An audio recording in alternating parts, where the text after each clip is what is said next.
Hi friends, ಎಲ್ಲರಿಗೂ ನಮಸ್ಕಾರ. Welcome back to my YouTube channel. Friends, ಇವತ್ತಿನ ಈ ವಿಡಿಯೋದಲ್ಲಿ SSP ಸ್ಕಾಲರ್ಶಿಪ್ಗೆ ಸಂಬಂಧಿಸಿದಂತೆ ಸರ್ಕಾರ ಒಂದು ಬಿಗ್ ಅಪ್ಡೇಟ್ ನೀಡಿದೆ. ಕೆಲವು ಹೊಸ ರೂಲ್ಸ್ಗಳನ್ನು ಜಾರಿಗೆ ಮಾಡಿದೆ. SSP ಸ್ಕಾಲರ್ಶಿಪ್ಗೆ ಅರ್ಜಿ ಸಲ್ಲಿಸಿದ ವಿದ್ಯಾರ್ಥಿಗಳು ಈ ಹೊಸ ರೂಲ್ಸನ್ನು ಫಾಲೋ ಮಾಡದಿದ್ದಲ್ಲಿ ಅಂಥವರಿಗೆ ಸ್ಕಾಲರ್ಶಿಪ್ನ ಹಣ ಸಿಗೋದಿಲ್ಲ. ಇನ್ನು ಹೊಸ ರೂಲ್ಸ್ ಯಾವುದು ಎಂಬುದರ ಬಗ್ಗೆ ಸಂಪೂರ್ಣ ಮಾಹಿತಿಯನ್ನು ಈ ವಿಡಿಯೋದಲ್ಲಿ ನಾನು ನಿಮ್ಗೆ ತಿಳಿಸ್ಕೊಡ್ತೀನಿ. ಇದಕ್ಕೂ ಮುಂಚೆ ನೀವು ಇನ್ನೊಂದು ನನ್ನ ಚಾನಲ್ ಸಬ್ಸ್ಕ್ರೈಬ್ ಆಗಿಲ್ಲ ಅಂದರೆ ಕೆಳಗಡೆ ಕಾಣಿಸೋ ಬೆಲ್ಲೈಕನ್ನ ಪ್ರೆಸ್ ಮಾಡಿ ಆಲನ್ನು ಆಪ್ಷನ್ ಸೆಲೆಕ್ಟ್ ಮಾಡಿ ಸಬ್ಸ್ಕ್ರೈಬ್ ಮಾಡ್ಕೊಳ್ಳಿ. ಪ್ಲೀಸ್ ಫ್ರೆಂಡ್ಸ್, ಸಪೋರ್ಟ್ ಮಾಡಿ. ಬನ್ನಿ ವಿಡಿಯೋ ಸ್ಟಾರ್ಟ್ ಮಾಡೋಣ. SSP scholarship big update.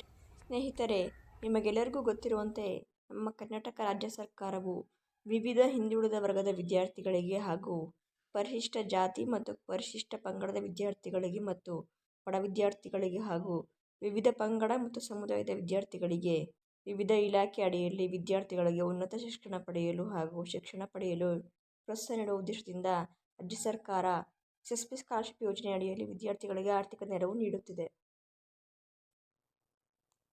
SSP ಸ್ಕಾಲರ್ಶಿಪ್ಗೆ ಅರ್ಜಿ ಹಾಕಿದ ವಿದ್ಯಾರ್ಥಿಗಳಿಗೆ ಹೊಸ ಅಪ್ಡೇಟ್. ಹೌದು ಸ್ನೇಹಿತರೆ, SSP ಸ್ಕಾಲರ್ಶಿಪ್ ಯೋಜನೆಗೆ ಅರ್ಜಿ ಹಾಕಿದಂಥ ವಿದ್ಯಾರ್ಥಿಗಳು ಕಡ್ಡಾಯವಾಗಿ ಈ ಕೆಳಗಡೆ ನೀಡಿದಂಥ ಎಲ್ಲ ಕೆಲಸವನ್ನು ಮಾಡಬೇಕು.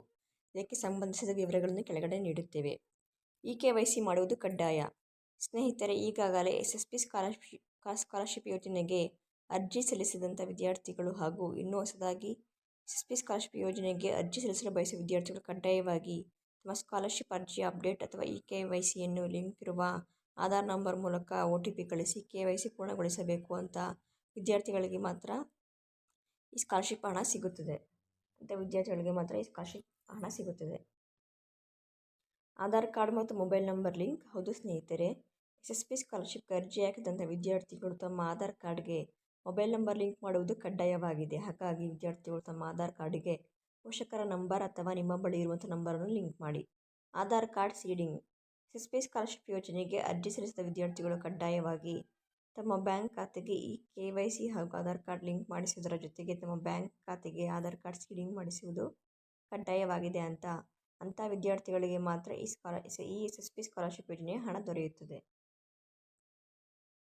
ಪ್ರತಿ ವರ್ಷ ಅಪ್ಡೇಟ್ ಮಾಡಿ. ಸ್ನೇಹಿತರೆ, SSP ಸ್ಕಾಲರ್ಶಿಪ್ಗೆ ಅರ್ಜಿ ಹಾಕಿದಂಥ ವಿದ್ಯಾರ್ಥಿಗಳು ಪದೇ ಪದೇ ಅರ್ಜಿ ಸಲ್ಲಿಸುವ ಅವಕಾಶ ಇಲ್ಲ. ಹಾಗಾಗಿ ನೀವು ಮೊದಲನೆಯದಾಗಿ ಅರ್ಜಿ ಸಲ್ಲಿಸಿದ ನಂತರ ನಿಮಗೆ ಒಂದು ID ಮತ್ತು ಪಾಸ್ವರ್ಡ್ ನೀಡಲಾಗುತ್ತದೆ. ನಂತರ ನೀವು ಈ ID ಪಾಸ್ವರ್ಡ್ ಬಳಸಿಕೊಂಡು ಪ್ರತಿ ವರ್ಷ SSP ಸ್ಕಾಲರ್ಶಿಪ್ ಯೋಜನೆಯ ಅಪ್ಡೇಟನ್ನು ನೀವು SSP ಪೋರ್ಟಲ್ ಮೂಲಕ ಮಾಡಬೇಕಾಗುತ್ತದೆ.